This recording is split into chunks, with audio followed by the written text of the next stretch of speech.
Good morning दोस्तों। Study junction के एक और वीडियो में आप सभी का स्वागत है। दोस्तों, आज हम 9 अप्रैल 2022 के डेली करंट अफेयर्स देखेंगे। तो चलिए शुरू करते हैं।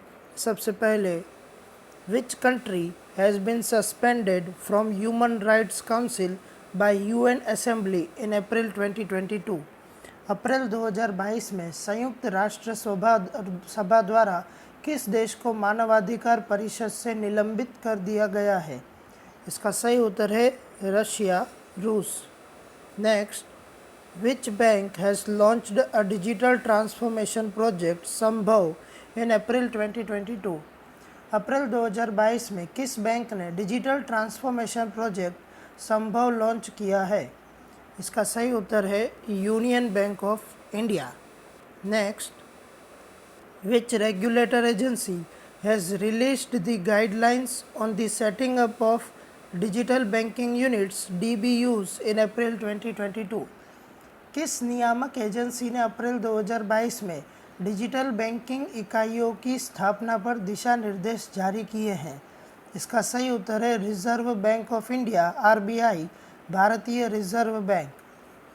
Next, which of the following union minister has released the book Heroes of 1971 in April 2022? निम्नलिखित में से किस केंद्रीय मंत्री ने अप्रैल 2022 में हीरोज ऑफ 1971 पुस्तक का विमोचन किया है? इसका सही उत्तर है Rajnath Singh. Next, how many states have granted additional borrowing permission of 28,204 crore by the Union Ministry of Finance in April 2022? अप्रैल 2022 में कितने राज्यों ने केंद्रीय वित्त मंत्रालय द्वारा 28,204 करोड़ की अतिरिक्त ऋण की अनुमति दी है? इसका सही उत्तर है 10 states, 10 राज्य। Next, in April 2022, who among the following has been honored with the Sant Namdev National Award for the years 2021 and 2020? अप्रैल 2022 में निम्नलिखित में से किसे वर्ष 2021 और 2020 के लिए संत नामदेव राष्ट्रीय पुरस्कार से सम्मानित किया गया है? इसका सही उत्तर है बोथ 1 and 2, सत्यपाल मलिक और AS Dulat.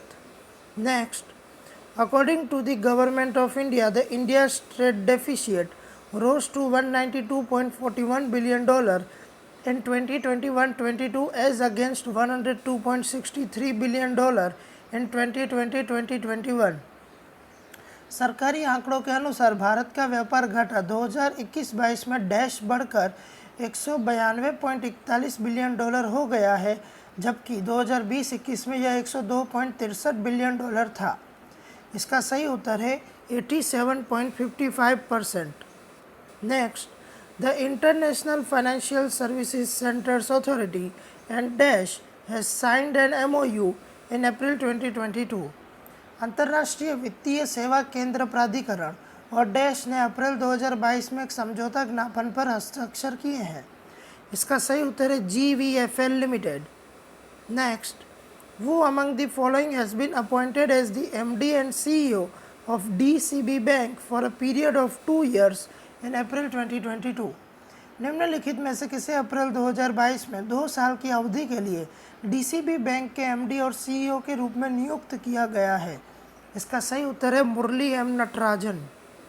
Next, in April 2022, the Reserve Bank of India has projected India's inflation to be how much % for financial year 23 from early guidance of 4.5%? अप्रैल 2022 में भारतीय रिजर्व बैंक ने पहले के 4.5% के मुकाबले वित्त वर्ष 2023 के लिए भारत की मुद्रास्फीति के कितने प्रतिशत पर रहने का अनुमान लगाया है? इसका सही उत्तर है 5.7%।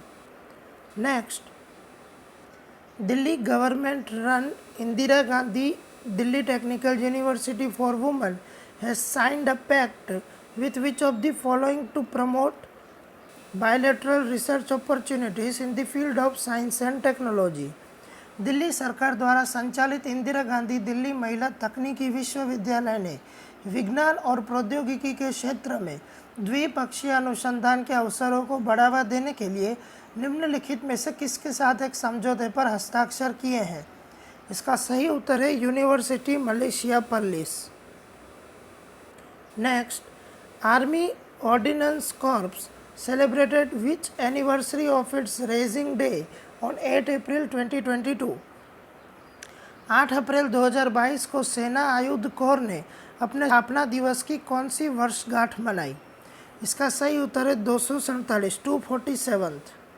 Next, ministry of youth affairs and sports has released India's contribution of how much amount to UNESCO Fund for Elimination of Doping in Sport in 2022? युवा मामले और खेल मंत्रालय ने 2022 में खेल में डोपिंग उन्मूलन के लिए यूनेस्को कोष में भारत का कितना योगदान जारी किया है? इसका सही उत्तर है $72,124। Next, recently which state has constituted a 10-member committee to examine national education policy NEP 2020? हाल ही में किस राज्य ने राष्ट्रीय शिक्षा नीति NEP 2020 की जांच के लिए 10 सदस्यीय समिति का गठन किया है? इसका सही उत्तर है वेस्ट बंगाल, पश्चिम Bengal. Next, in April 2022 the Reserve Bank of India in its monetary policy review has kept the repo rate unchanged at dash. अप्रैल 2022 में भारतीय रिजर्व बैंक ने अपनी मौद्रिक नीति समीक्षा में रेपो रेट को डैश पर अपरिवर्तित रखा है। इसका सही उत्तर है 4%। Next, the world bank and Asian infrastructure investment bank will provide a loan of ₹7,500 crore for the mission school of excellence project of which state? विश्व बैंक और एशियन इंफ्रास्ट्रक्चर इन्वेस्टमेंट बैंक किस राज्य के मिशन स्कूल ऑफ एक्सीलेंस परियोजना के लिए 7,500 करोड़ रुपए का ऋण प्रदान करेगा? इसका सही उत्तर है Gujarat. Next, in April 2022 the Uttar Pradesh government has signed an MOU for setting up medical colleges in which of the following districts under the public private partnership mode?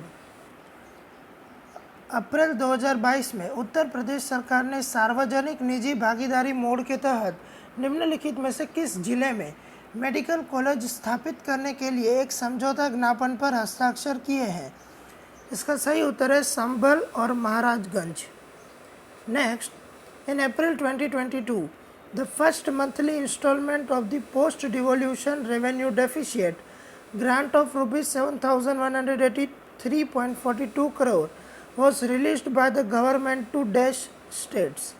अप्रैल 2022 में सरकार द्वारा डैश राज्यों को हस्तांतरण के बाद राजस्व घाटा अनुदान की 7,183.42 करोड़ रुपए की पहली मासिक किस्त जारी की गई है।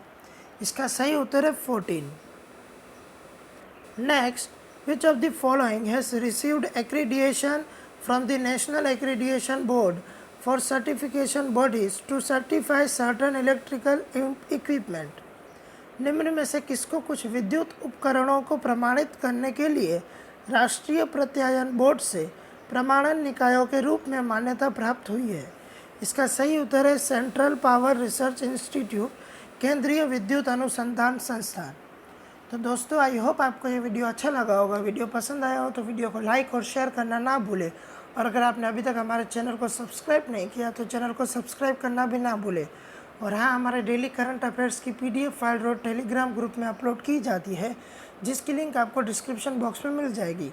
तो वहाँ से जाके हमारे ग्रुप को ज्वाइन करना भी ना भूलें। थैंक यू, धन्यवाद।